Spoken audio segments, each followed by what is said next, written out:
Good evening and welcome to a conversation with KPCC's criminal justice team, including Emily Elena Dugdale, Robert Garrova, and Frank Stoltze. I'm Rob Risco, the head of membership here at KPCC. These events and everything you hear on KPCC, including the work of this incredible team, is made possible because all of you. Since KPCC's inception, donations from generous listeners like you has always been our largest and most important source of funding. So thank you so much for being a member. And as the head of membership, I would be remiss if I didn't mention that next week is our fall member drive. So don't forget to call 866-888-5722 or go online to kpcc.org next week and support this service. Tonight, we're on the Zoom webinar format with the Q&A function enabled. If you have any questions for Frank, Emily, or Robert throughout the next 45 minutes or so, please feel free to type them in the chat and we will absolutely get to them. We'll also have plenty of time at the end to answer any questions that you have. But enough from me. Here is Emily, Robert, and Frank. Thank you, Rob. I'm really looking forward to the next hour or so. I think it's going to be really fascinating to talk really about the two visions of justice for Los Angeles.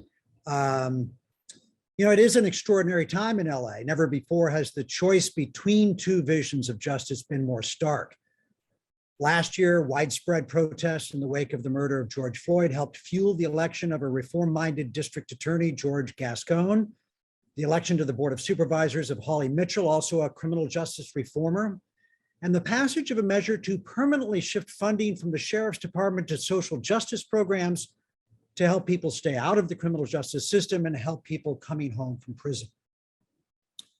But while DA Gascon may most embody change, his polar opposite might be Sheriff Alex Villanueva, who has fought at every turn efforts by civilians to oversee him and his department and embraced the tough on crime rhetoric of the past.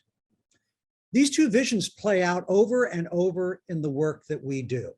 And that's what we're going to talk about with you guys today. And we're going to start with Emily Elena Dugdale.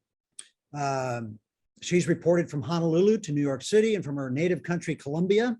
She spent her first year in the newsroom driving to just about every corner of Southern California, she puts it, as a general assignment reporter. Over the past year, Emily has collaborated with ProPublica on a series of stories on policing and justice in the Antelope Valley. So we're going to start with you, Emily, talking a bit about your work. And I think the first question is, you know, how you came up with this story idea, how you came up with this line of inquiry.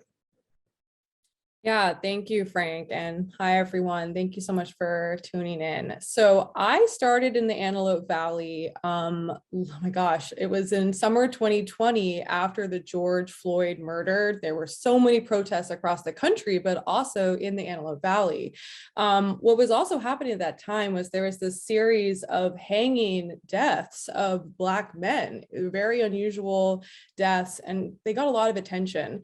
When I went up there to cover these, I realized that, you know, this would be strange anywhere across the country. But what made this so particularly polarized was that the Antelope Valley has this history of racial tension, a history of, and current neo-Nazi and white supremacist organizing in that area. What I heard from residents, particularly Black residents, was that they did not feel safe in their communities. And, you know, this kind of went over to the sheriff's department. When I started talking to people when I was up there, I heard consistently that people were not, you know, they did not feel like the sheriff's department was treating them the same as other folks. You'll see on this slide, here's one of the photos from our investigation. This is Lancaster High School. So how I started getting to the high schools was that we basically took sheriff's data that was publicly available on the website, and we started looking to drill down into like, okay, what is the sheriff's department actually doing in the Antelope Valley? Who are they stopping? Who are they searching? Who are they having contact with? What I found immediately was that there were these clusters of contacts at the high schools. And that's where the story really started going. When I looked at the high schools, I started seeing that there were these hotspots, especially in the city of Lancaster, which we eventually focused on. And this came in the context of a federal consent decree, or at least a memorandum of understanding, where the federal DOJ had found a pattern. So talk maybe a bit about that, and then the clusters in the schools. Yeah, absolutely. So the DOJ came to the Antelope Valley in 2011, basically because of a lawsuit that was alleging racial discrimination. So the DOJ came and they found this pattern, pattern and practice of unconstitutional policing. They poured over, contacts, stops and searches, pedestrian and traffic stops, and found that Black residents were disproportionately being contacted. They also looked at violations in Section 8 housing. So they also saw that Black residents, in this campaign, basically in conjunction with the Sheriff's Department, the County Housing Authority, and the cities of Lancaster and Palmdale, to drive Black residents out of the area.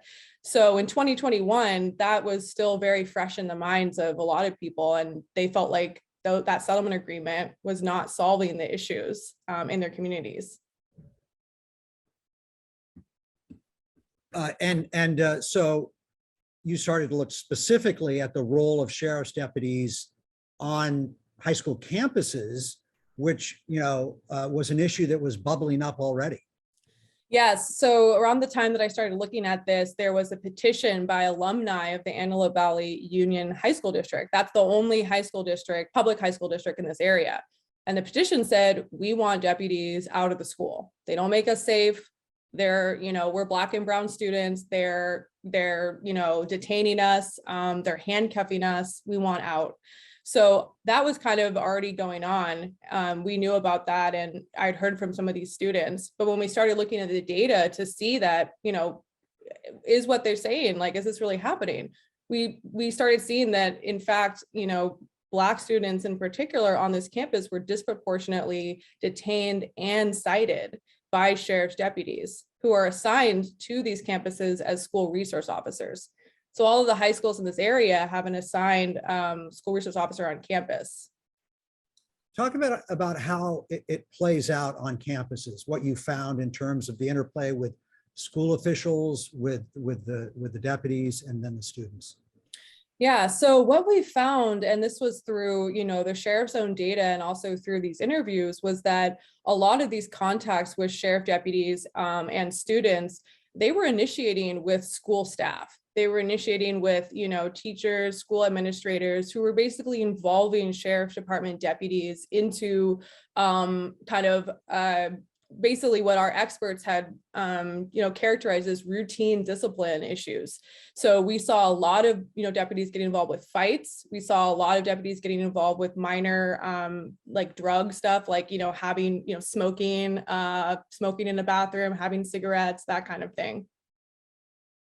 And give us some of the data that you found, or maybe start by telling us how you gathered the data and your partnership with ProPublica. Yeah, Tony, do you want to bring up the slide? So we started basically, we saw this pattern, and I'm just going to put it right out here. I am not a data journalist, so I really needed help basically drilling down with someone who knew what they were doing with these numbers. So we partnered with ProPublica and their data journalist, Irina Wong. She basically took all of this data on sheriff contacts in schools in the Antelope Valley, and she mapped them. So we were able to see exactly what schools and where these contacts were happening.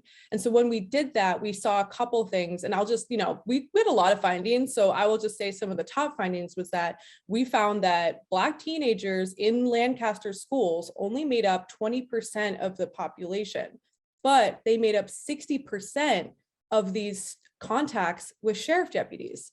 So it was hugely disproportionately weighed against Black students. The slide that you see right now just shows you how much, proportionately students of different races were getting contacted versus their population in the district.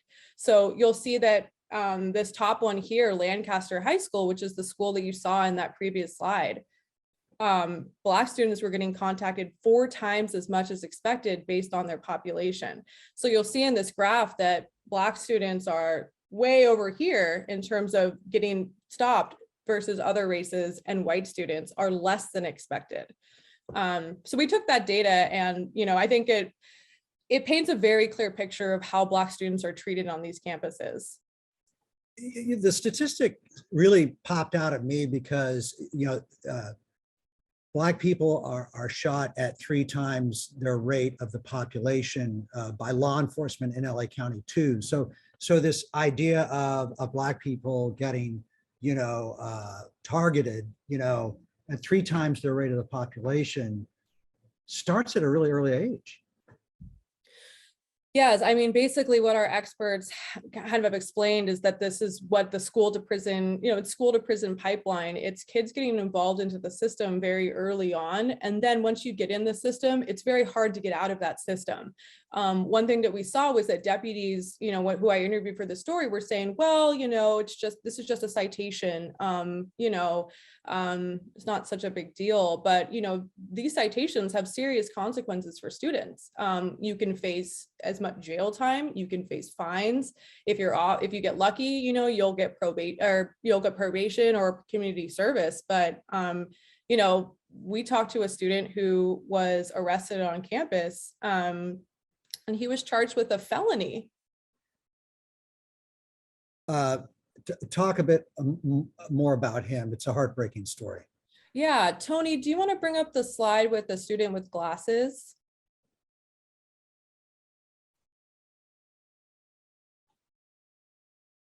So we basically, I spoke to a young man, his name is Terrell Pina. So when he was a 15-year-old freshman, he was, detained, handcuffed, and arrested on campus for a mutual fight with a white student. The white student had called him the N-word, and he had provoked a fight with Terrell. Terrell ended up going and spending 2 weeks in juvenile hall. His mother didn't actually know where he was that first night. It was really horrible. She stayed up all night watching Scared Straight, which is a documentary from the 70s where teenagers go into, prison and talk to incarcerated people. And Terrell got lucky. The charge eventually was reduced to a misdemeanor, and he did community service.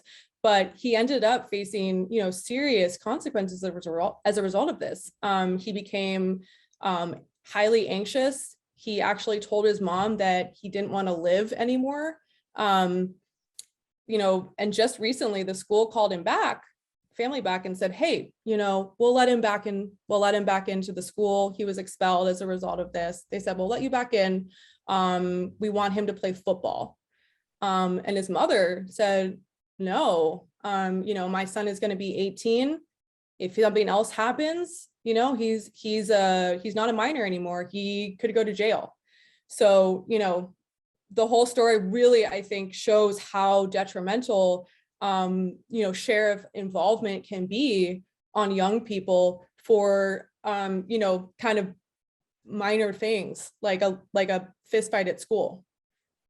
What you say in your story, which I thought was really interesting, or maybe one of your sources said, that issues that really should be handled in the principal's office are being handled by law enforcement officers on campus.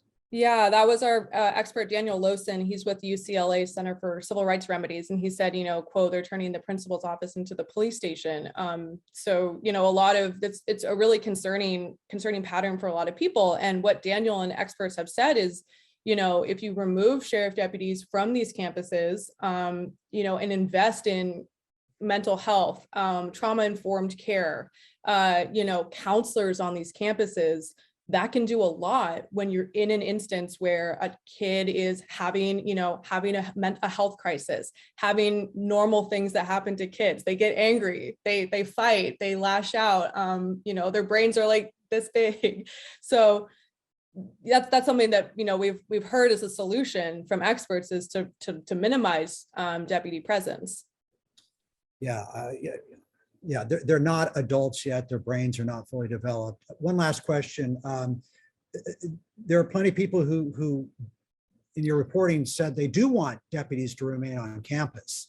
So talk a bit about, in the context of this 2 visions of justice, some people say, hey, we still need deputies on campus. Right. That's a really good point. Thank you, Frank. So at this high school district, it was actually really interesting. One of the main like lines from supporters of deputies on campus is, what are we going to do when there's a school shooting? You know, what's going to happen? Like, we need to protect ourselves from a school shooting. There was a school shooting at one of these high schools in the Antelope Valley. It was Highland High School in 2018. A teenager came onto campus with a gun and actually did injure a student. That teenager was actually detained by an off-duty LAPD officer in a school parking lot. The school resource officers were not involved at all.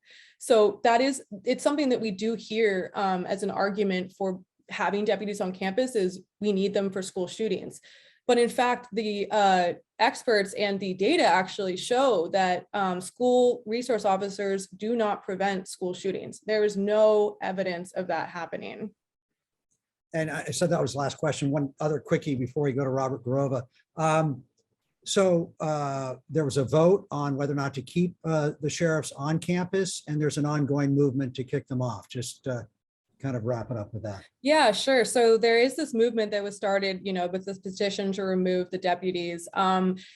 This summer, they did vote to keep this $1.8 million contract with the school district with the sheriff's department. That was a meeting that I attended. It was very heated, obviously. A lot of people coming up in support, in support of removing the deputies. So as of now, these schools are open again, right? We are doing on-campus learning, and the deputies are on campus. And actually, just at the end of August, we had a student, a 16-year-old student named Michaela Robinson. She was detained, tackled to the ground and straddled by a school resource officer. It was all caught on video. And just yesterday, she filed claims for damages against the county and the school district for this treatment, alleging, that it has caused her grievances high. She's anxious. She's not actually, she refuses to go to school because she's anxious, according to the claims. So this issue is definitely, it's still happening. It's playing out as we speak. I just want to say, Frank, it looks like we're having just one question from a listener. They wanted to know, what did the white counterfighter teenager receive? I think they're talking about Terrell Pina and that fight. He received a felony charge for felony assault. And then that was converted to a misdemeanor. He did several hours of community service for that. Thank you so much. And it's interesting how, we've relied on law enforcement for so long to handle a lot of things that people are now questioning whether or not they should handle them. And it's sort of the default. And, Robert Garrova is right in that debate and what he's been covering. Robert's reporting, according to his own bio, has taken him to the edge of wildfires in California, the White Mountains of New Hampshire, steps away from a robot that's now exploring Mars and into the homes of countless Angelinos. He's also helped produce Marketplace. But lately, Robert's focused a lot of his reporting on the intersection of police and people with mental illness. And that's where we get to this question of, what police should be doing and what they shouldn't be doing. And I'll ask you sort of the same first question. How did you begin to look at these stories and start down this line of inquiry? Yeah, I mean, I think it's something I've always been interested in. You see tragedies happening, throughout history when it comes to law enforcement and people who are like in a mental health crisis. But I think, again, George Floyd, you saw a lot of politicians, local lawmakers here in LA as well, looking at ways that they could start making change. And, definitely in LA, people latched on to law enforcement interaction with mental health crisis. And that sort of surprised me because, advocates have been, crying out for change in that area for a very long time.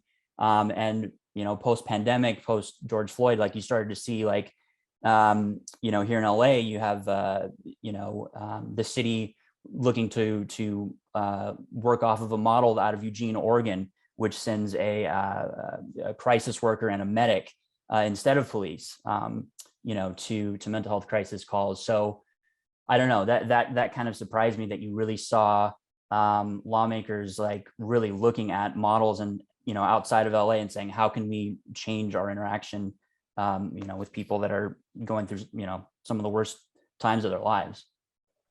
And there's an extraordinary amount of interaction between police and people with mental illnesses, right? Right. There are, and they don't always, oftentimes they do not end well. There are bad outcomes. There's some stats. People with untreated serious mental illness are 16 times more likely to be killed during an encounter with cops than other civilians. That's from the Treatment Advocacy Center.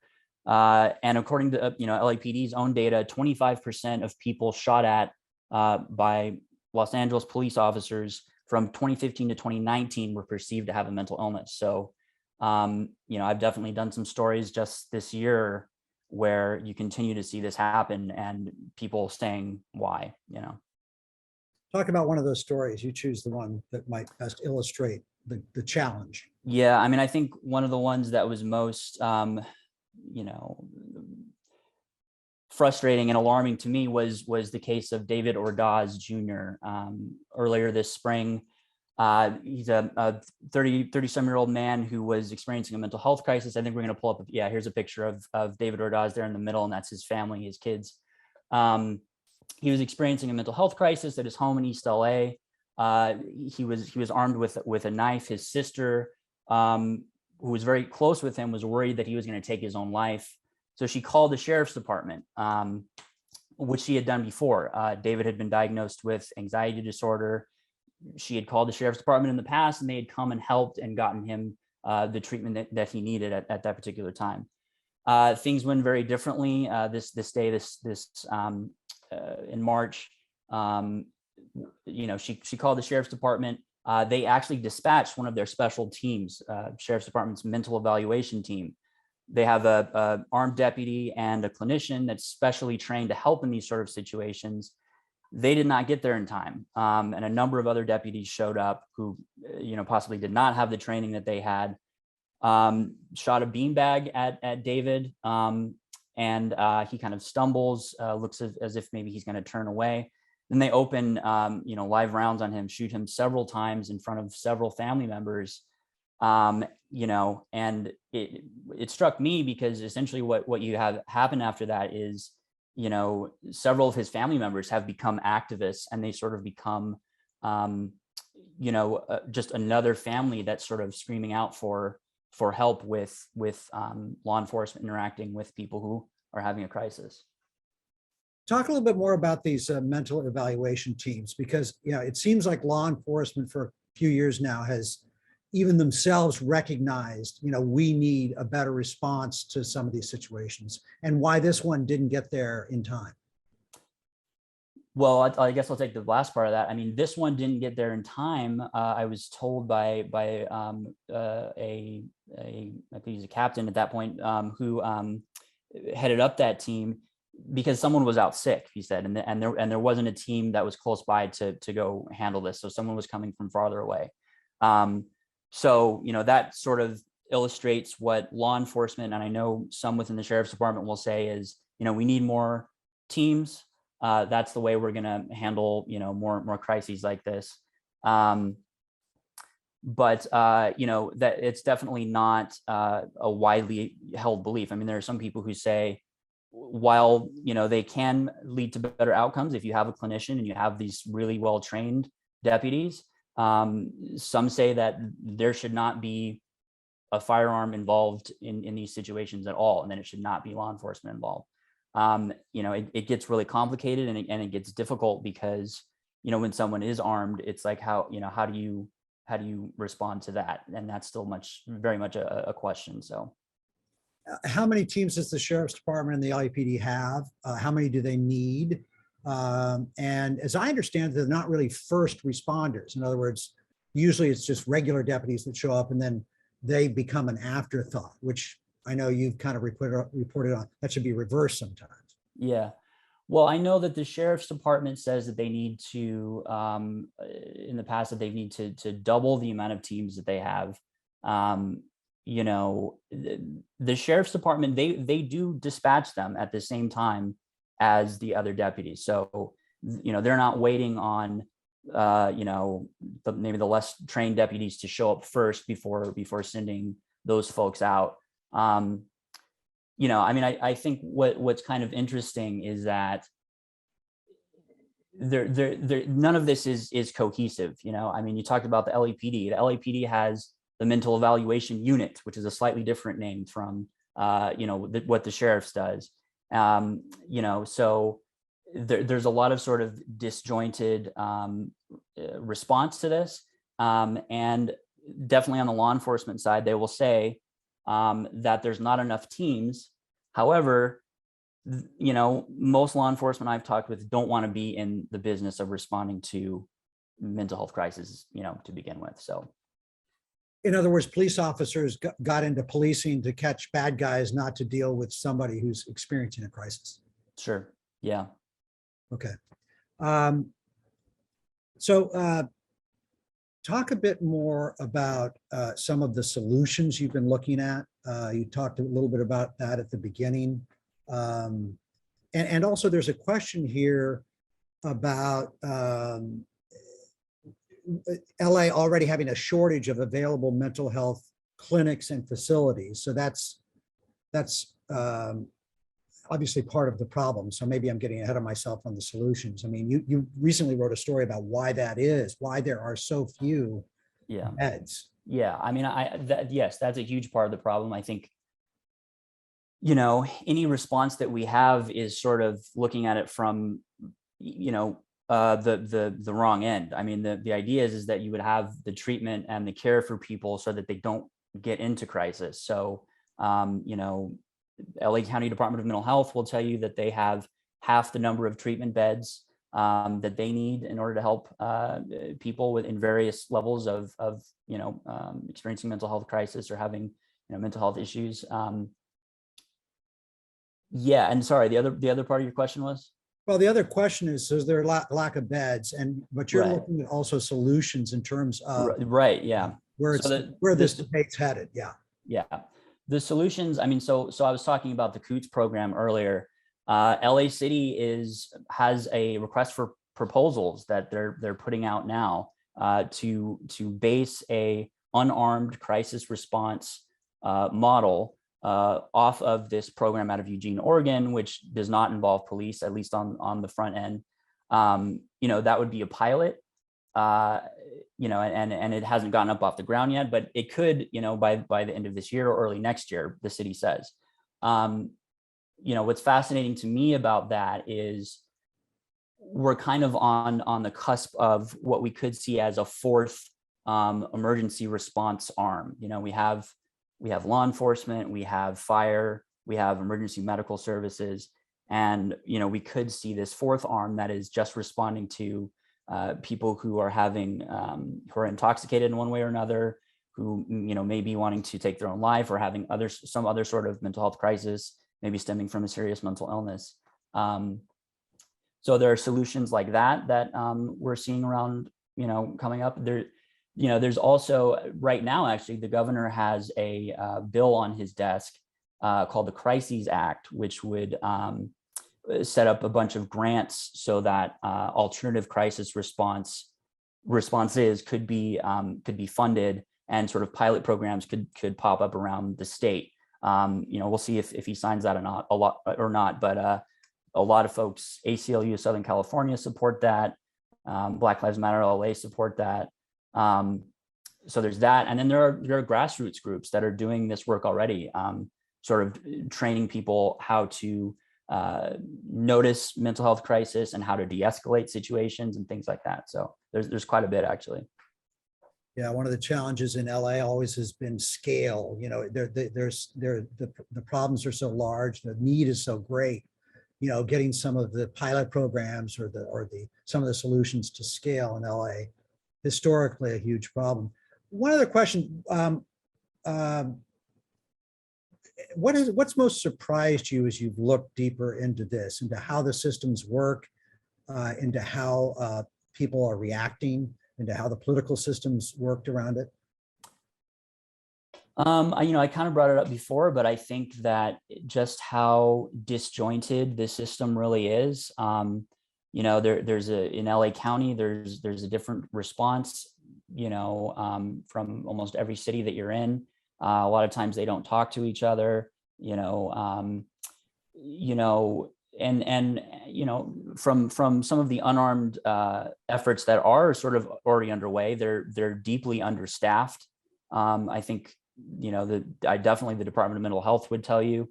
Another thing that surprised me is just that this is an issue that I feel like a lot of people can agree on. Law enforcement agrees on it. The advocates, mental health advocates, justice reform advocates agree on it. And both sides of the political spectrum seem to agree on it for the most part. So, it's interesting to me that it's mental health, and mental illness and how we treat it is just a very complicated thing. It's surprising to me that we haven't been able to come up with a better model already, but maybe that's happening now. I don't know. Yeah, I suppose the obvious question would be like, what's the problem? I mean, if there's agreement across the political spectrum and even within law enforcement, what's the biggest roadblock? Funding a lot of the time, I think. And maybe this is a hugely labor intensive. It takes a lot of resources. It's not like grabbing a car accident victim out of the car and into the ambulance and to the hospital. It takes a lot more work, I guess, to identify the illness and then figure out what to do. Yeah, and a lot of training. I mean, it's very hard. These are hard situations. I know from personal experience that it is, it's hard, de-escalating someone and having the patience, to help them through, what they're going through and something, someone may be saying things that just are very off the wall, and that takes a lot of training, and it takes certain personalities, so. There's always one last question. I neglected to ask you about how this is intersecting with the homeless crisis. I mean, we know there's a lot of drug abuse and mental illness there. Yeah, it definitely is an issue. I think one thing I could use as sort of an example of a solution, I know in Huntington Beach, just within the past couple of months, they launched their own unarmed program, sort of in the same vein as what we might see in LA, where they are responding to mental health crises, but also with a focus on people who are experiencing homelessness. And I know that is something that LAC Council has wanted to bake into their pilot program as well. So it's not just going to be someone's living somewhere, a family member calls, for whatever reason, a neighbor calls because of a disturbance. I think that you'll see the model also respond to, people that you see every day who are experiencing, something going on in their head, and it not just being sort of a home-based thing. So, I think these responses will hit those folks as well. Okay, thank you, Robert. And we're going to bounce things around here more in a few minutes and take your questions.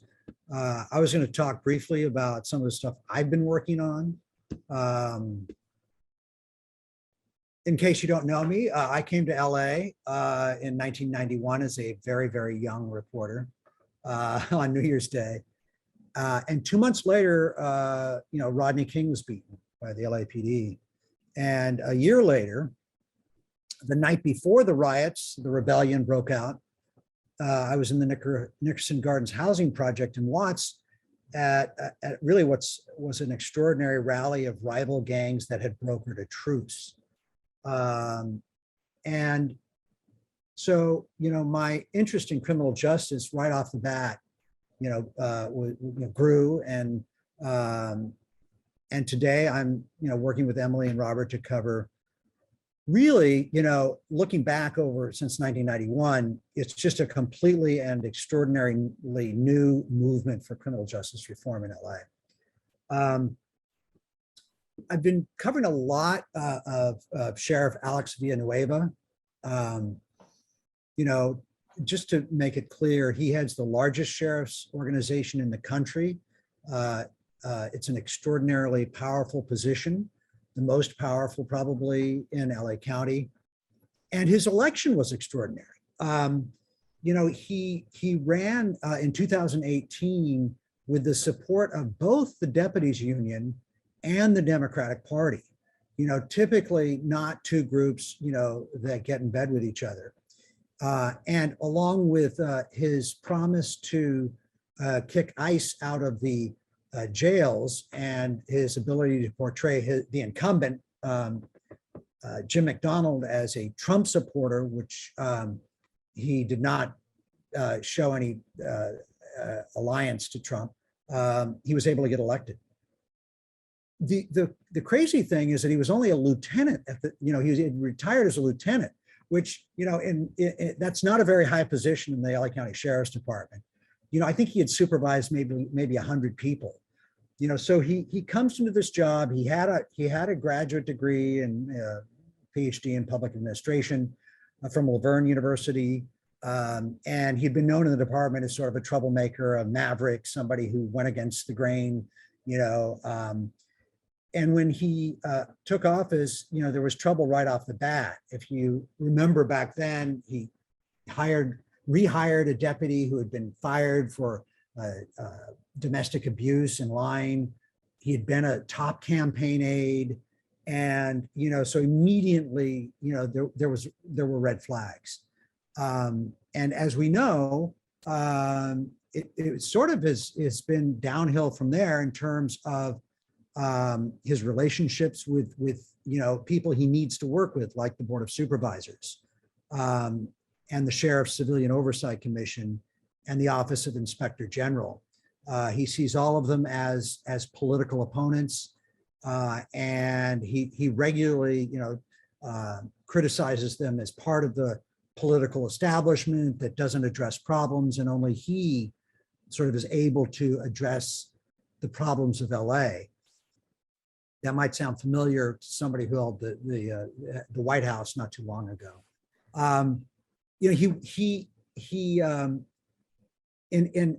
He's done a lot of things that have been highly unusual for a sheriff. And maybe the most disturbing is his opening of criminal investigations into political opponents, what he sees as political opponents. And probably the most disturbing one is his now over two-year investigation of the county inspector general, who really is the lead watchdog of the agency. There have been no charges. He said very little about the investigation other than that, when I see a crime, I'm gonna investigate it. It's a clear conflict of interest, and yet he refuses to hand it over to the district attorney or to the state attorney general or to the federal Department of Justice. He's also got investigations into a member of the civilian oversight panel, and one into a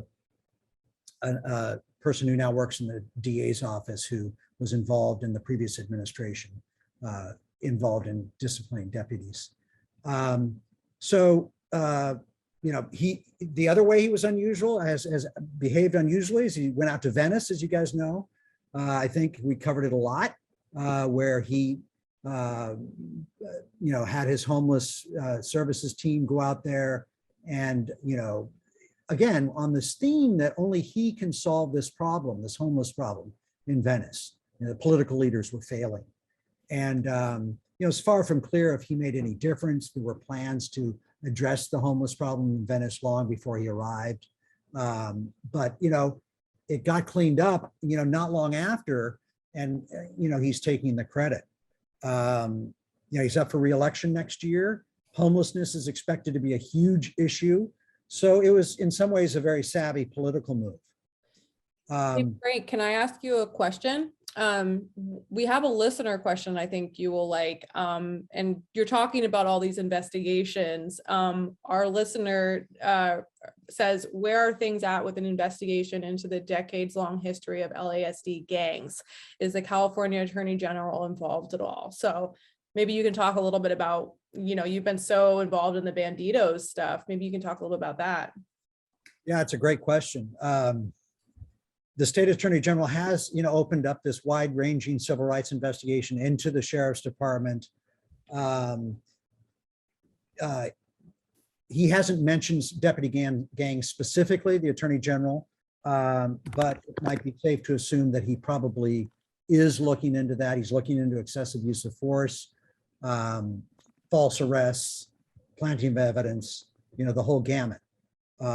So, what's really interesting about the deputy gangs issue is, what broke it open was this lawsuit by 8 deputies in East LA who filed this civil rights, civil lawsuit, claiming that their colleagues were harassing them, in some cases beating them up because they didn't support the local subgroup or gang at the East LA station called the Banditos. I don't know if we can skip ahead to a slide, Tony, but it'd be fun to see the tattoo. That's it there. That is this tattoo that members of the Banditos wear. So that broke it open. Then Loyola Law School came out with a study that found there were 18 deputy gangs that had existed over time since the early 70s, that there are 7 now active. I've talked to a number of people who think that, deputy gangs have gotten worse and worse over time, that maybe back in the 70s, they tended to be more of just clubs. But we know in the early 90s, there was one that was a white supremacist group. And we have the Banditos and the executioners at Compton, and now at least 5 or 6 or 7 others that are active. So deputy gangs has become a huge issue. And I was just talking to a sheriff's candidate today, Matt Rodriguez, who announced, and he said that back in the early 90s, he had been invited to join a deputy subgroup. He called it a clique at Carson Station. He said it didn't have a name, but it had this tattoo that looked like a tombstone. And he was worried because it also looked a little bit to him like it was a Nazi swastika. He did not think it was a white supremacy gang of deputies, but he didn't join it. And so, part of the challenge with these gangs is we don't know much about them. They're secret. And the sheriff's department, not just under Villanueva, but over many sheriffs, has refused to really investigate the gangs. When they do, for instance, an internal affairs investigation into, an allegation of filing a false police report or use of force, and there's a hint that maybe a gang might have been involved, particularly at some of these stations where they know they exist. The internal affairs investigators won't ask them, hey, are you a member of the deputy subgroup or gang? And what role did it play in this misconduct? They just don't ask the question. And so I'll just add one other thing, Emily. The sheriff says, hey, I've started I implemented a new policy that, prohibits the violation of people's rights at the department, but it does not outright ban deputy subgroups and gangs, despite, a legal opinion that was recently published by not published, but handed out by the county council that he can do that. He would not be in violation of the First Amendment. I felt like, Frank, maybe really quickly, you could just touch on your big story, the last couple of days, which was, we're going to travel to Riverside County, maybe with Sheriff Chad Bianco. Frank had a great, kind of exclusive story this week about that, Sheriff. Maybe you can share, Frank. Thanks for the love. So, we think of Riverside, those of us who live in LA think of Riverside as a small place. It's not. It's the 4th largest county in the state, one of the largest in the country, and its sheriff's department is the 4th largest sheriff's department in the country. So it's a huge organization, 3,600 deputies. And you may have heard that the sheriff there was found to have been on a list of people who were associated with a group called the Oath Keepers. And the way we found that out was a hack of Epic, which is a company, a web service that hosts a lot of right-wing groups. And so Anonymous released just a ton of information, and Sheriff Chad Bianco's name came up. I called him a couple of nights ago on the phone. I found his number. Shockingly, it was easy to find on the internet. And he picked up and we talked for half an hour, and he said, he joined for just a year, but surprisingly, he still defends the group, which the Southern Poverty Law Center and the George Washington University on Extremism, the program on extremism, calls it an extremist organization, a violent extremist organization. So here we have the sheriff of Riverside County defending a group, some of whose members were part of the attack on the US Capitol January 6th, and has been described as, a dangerous anti-government group. We're going to see how this plays out. We did break that story. We had the first in-depth interview with the sheriff a couple of days ago. But it's disturbing, I think, because, how his attitude toward right-wing groups and militias, as head of a law enforcement agency, is really, really important. So maybe we should go to questions. I'll just, I can get into the DA a little bit later. I'll just mention that his election last year was extraordinary too, because, he has, and that really is where the revolution in LA is happening right now, is in the district attorney's office. It's a slow moving revolution because, it's a prosecutorial agency. Things don't move as fast. But he has, he no longer files what are called sentencing enhancements for gang members on gun charges. He doesn't file the gun enhancement. And he's looking to resentence folks, which maybe Robert can get into. But I just want to say quickly that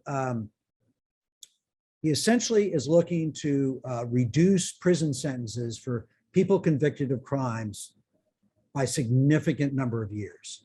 People will be spending a lot less time in prison.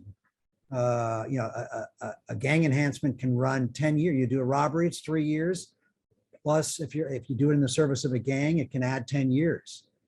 People are going to be serving less time under Gascon and coming home sooner. And one of the key questions for criminal justice going forward is whether or not there will be services for those people to leave the criminal life, because they're going to be spending a lot less time behind bars, coming home sooner. So we've gone and on and on. Emily, Robert? I feel like there's a good question here for Robert, actually, and it kind of ties into what you were just talking about, Frank, with just like talking about the overall concept of policing, where we're at right now in this country. So you're talking about the wave of change in the DA's office. This question talks about a major problem. This is from one of our viewers. A major problem with the concept of policing is that police forces the world over often act like an invading army or the biggest gang on the street. And so the question is if there are any pilot programs in which the organization responsible for maintaining order and responding to crisis is composed of people from the community. So I think maybe Robert can answer that question. Yeah, absolutely. So I did a story earlier this year on this group. They're called CAT 911, Community Alternatives to 911. And, sort of their whole idea is that they don't want to call law enforcement for things like mental health crises, behavioral health, really anything that they cannot call law enforcement for. They don't want to. And the idea, it's still sort of grassroots to a certain extent, and they're not at a place where they're, doing something like responding to calls or anything like that. But they do have these groups, set out throughout SoCal. There was like all over the place, really. But they meet, throughout the year, and they'll do trainings on like, what do you do if your neighbor is having a mental health crisis? Like, what are some numbers that you can call that are not the police? You know, and really this, you know, at least some of the ones that the one that I attended, it's kind of become like, you know, a resource for people to get to know their neighbors, and, you know, to know that there may be somebody else around the corner who's not going to stigmatize them. You know, if their kid or their dad or their sister or whatever is having a crisis.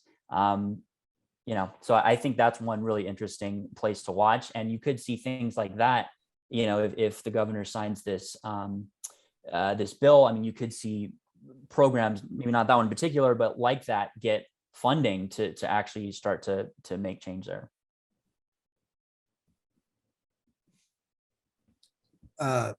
Looks like the next one's for you, Emily. Well, Read it. maybe we can tag team this one, Frank. So I know, and this is probably what a lot of people are thinking about right now because it's been in the news, but there was this shooting of a young girl in Long Beach by a school safety officer. And the question is, in light of the shooting, I'm curious what level of training these individuals have compared to LAPD and other police departments. I'm going to be careful with this question because I really focused very specifically on the Antelope Valley and the Sheriff's Department in my review of schools. But I do know that, you know, at least for the Sheriff's Department, when they are having when they have officers on a school campus, those officers have to have a 40-hour training on designed for basically school resource officers. The school safety officer involved in Long Beach was not a sworn police officer. They were not part of the Long Beach Police Department. They were not part of a school police department. They basically were, you know, kind of like a security guard almost.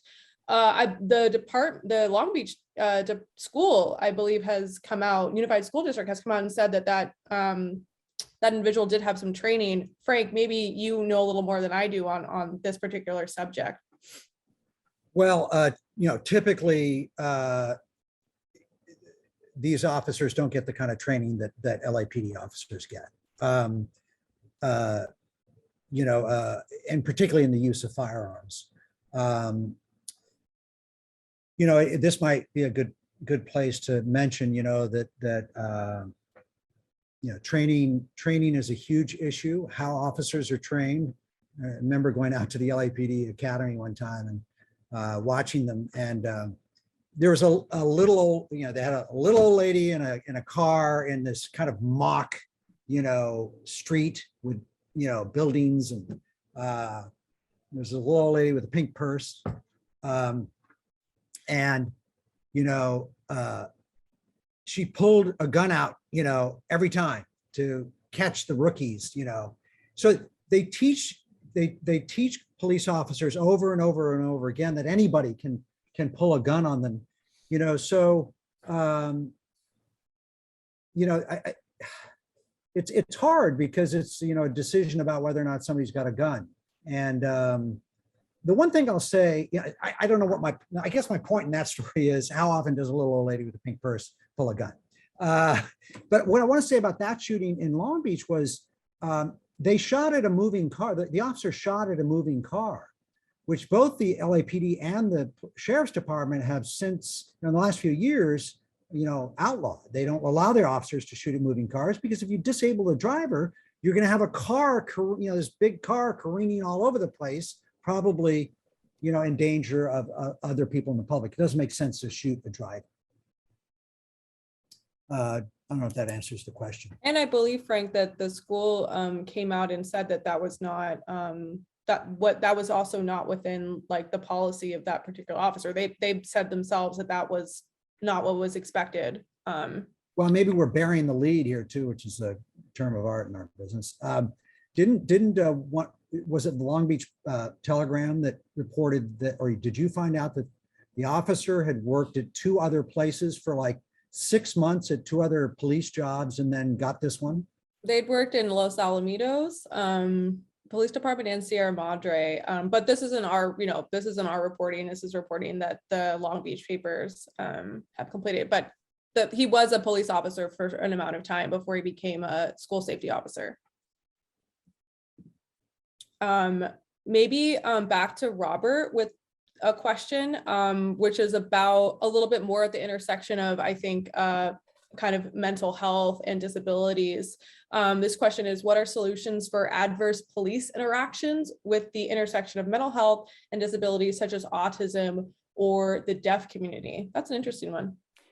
Yeah, and I have another story, unfortunately, from this year, which plays right into that. I mean, there was a young man who he lives with autism and is also deaf. Earlier this year, his family called for help with him. He was decompensated to a certain extent and was not armed or anything like that. His family would call him a frail kid. Anyway, long story short, the two sheriff's deputies came out, and this kid, ends up getting shot.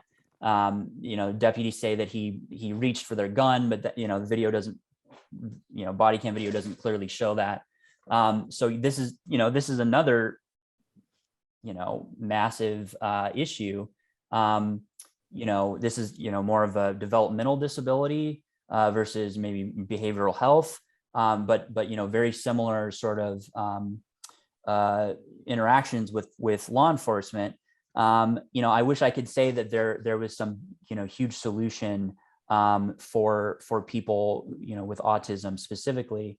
I think that, definitely some of the advocates for developmental disability, people with developmental disabilities, are behind what I've mentioned, I guess, for the third time today, the Crises Act. They see that as a real stepping stone towards, making alternatives to that. What if that family didn't have to call the sheriff's department? Kid wasn't armed, very clearly had autism and was in a frantic state.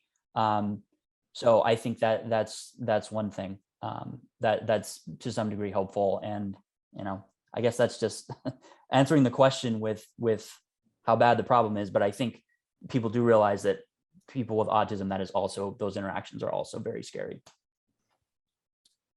Somebody asked about Andres Guardado. He was the 18-year-old man who was shot in near Compton and by two sheriff's deputies. He had run down an alley. He allegedly had a gun. There's a lot of question about, whether or not he was reaching for that gun, if he had one. They did discover a gun at the scene. The investigation is complete by the sheriff's department, and it is at the DA's office. So now it'll be up to the DA to decide whether or not the deputies, were legally justified in opening fire. As you may or may not know, District Attorney Gascon has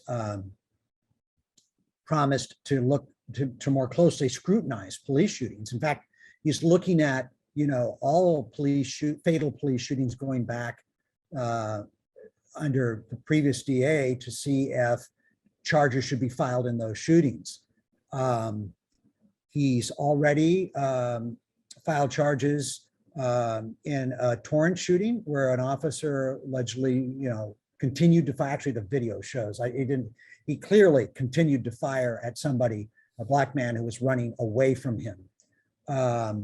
And so he filed charges. One of the interesting things about this is, these are tough cases, because historically juries don't want to convict police officers.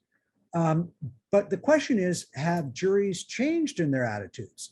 I mean, we know that society is thinking differently about police shootings, but we haven't really seen that tested with juries in Los Angeles.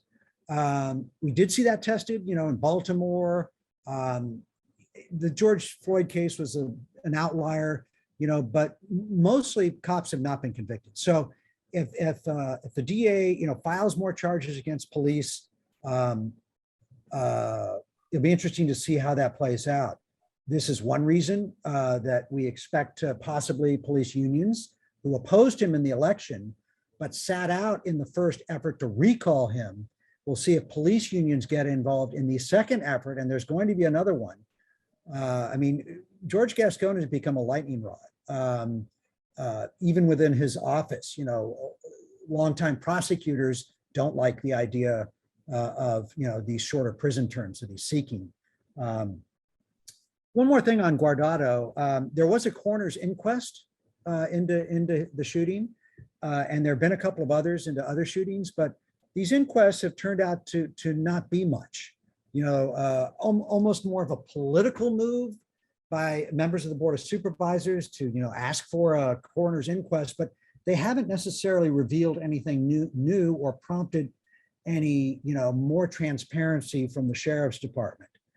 And along those lines, post George Floyd, there have been some more symbolic efforts, performative efforts, at reform. City Council immediately voted to defund the LAPD, $150 million.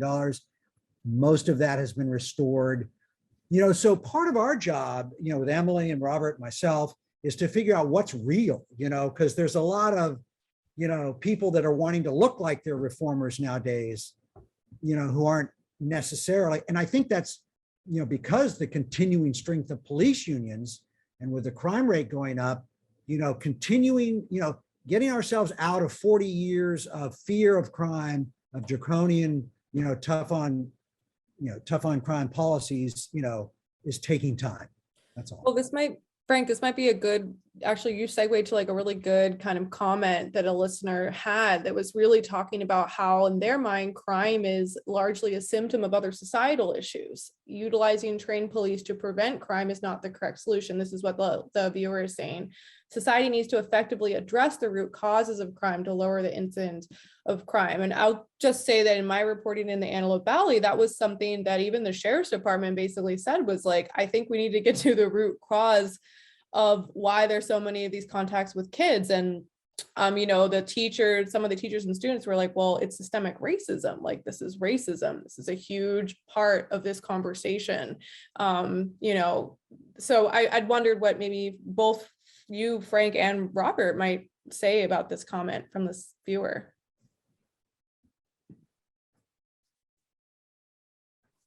You go first, Robert. I agree. I'm just thinking of other stories that I've done, and Frank was talking about DA Gascon and how he wants to confront systemic racism and some of the policies that have gotten us to mass incarceration in California. I think it'll be interesting. I mean, I did a story on a man who's been in prison longer than I've been alive. His name is Reginald Wheeler. He's one of these people under here's a picture, a graphic that was put together by a colleague, Chava Sanchez. But his family has been crying out for his case to be relooked at. Gascon, according to Reginald, called me a while ago and said that his case will be revisited. To make a very complicated case and long story short, he moved a man over 30 years ago about 100 feet to steal a watch and under $15, and was convicted of kidnapping for robbery, which comes with a life sentence in some cases, and in his it did. So he's a sort of a perfect example of how the war on drugs, the tough on crime policies of the 80s and 90s sort of built on the systemic racism, and also he's a good example of ways in which we're in this new world where at least Gascon says he wants to revisit cases like his and possibly reduce his sentence. So he's someone that really comes to my mind when I think of systemic racism and how things might be changing. Yeah, you can't cover criminal justice without addressing the race question and the class question. The numbers are overwhelming in terms of the disparities. And we talk about Black and brown, but really the disparities are, off the charts when it comes to Black folks, far more than brown men. So, Latino men. So, that comes up over and over again. And I'm going to throw this question out to my colleagues, but I'm going to answer my own question first. When George Floyd happened, it prompted me to really think about how I cover criminal justice and some of my own biases, and the language that I use. We wrote a language guide, that, for instance,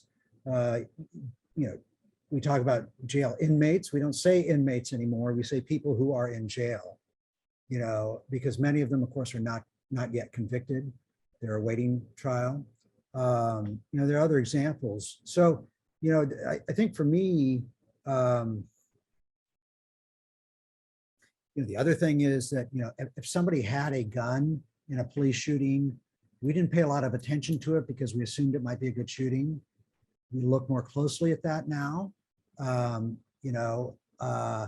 but particularly, as a guy, with my socioeconomic background, Floyd gave me real pause. I don't know if it did for you guys too. I mean, I think I'll just say really quickly, I think it's George Floyd, for me was, and as a journalist of color, I think it was very it was kind of affirming to see, I think, issues that I had seen, both in my personal interactions as I move into the world and as my job as a reporter, to see people really, like Frank said, going behind the hood, seeing, okay, what really happened in this shooting? Can we really take this, what the sheriff's department is putting out, this officer involved shooting language? We must interrogate that. What really happened? I think just me going around as a journalist, sometimes if I don't have my press pass, I get treated differently by sheriff deputies because of the way that I look. So and that's a very simple thing that I have noticed. And of course, it's a small thing, but it is a thing that I noticed. The authority of police is something that, I think all of us are interrogating in our coverage in a different way because of George Floyd. And I'll move to Robert. Well, and it's something that I don't run into. I mean, police sort of automatically assume that I'm going to agree with them. It's and they automatically assume I'm a protester. Yes. Unless I show them that I'm, that I'm with the media. So I'll go to Robert. Yeah, I essentially had the same. That was my first thought. Just that you really have to think about every little tidbit of information that you're getting and question all of that. Because the sheriff's department, the police, the LAPD, they're the first ones to put out a lot of times a narrative of what happened. Yeah. And you get a press release into your inbox, and they say, well, this is what happened. I know with the Ordaz case, one thing I didn't mention when I was talking about that story is that they initially said, well, he was armed and he charged at deputies. You look at that video, and I don't know if they used the word charge, but they said he came at deputies in some sort of aggressive fashion. And you look at the video that's been released afterwards, and that is not clear in that video. And I would argue that that's not what happened. And then you've had, Villanueva come out after the fact and say he has, quote, grave concerns about that particular case. That's very different than the press release that was initially put out when it happened. So yeah, I completely agree with that point you made, Emily. Frank, there was one question that just came through that I think would be good for you and some of your reporting. It's talking about the United States has the highest incarceration rate in the world. Is this statistic playing on the minds of the officials that have the authority to institute change? I know you've looked at, this topic. Well, I don't know if we can slip one more slide in because it shows, the population of the prisons and jails in the United States. So you can see that, I don't know if you can see, but I can't see. Back in the early 70s, the rate, there's 150,000 people in California, oh wait, what was that? Per 100,000, 150 per 100,000. And you can see how it just went up and up and up, you know, and the high point being in the 90s and early 2000s. That one prison incarceration rate line, the darker, the orange line. And you see with prison realignment, it coming down, but it's still well above, you know, the rate in the early 1970s.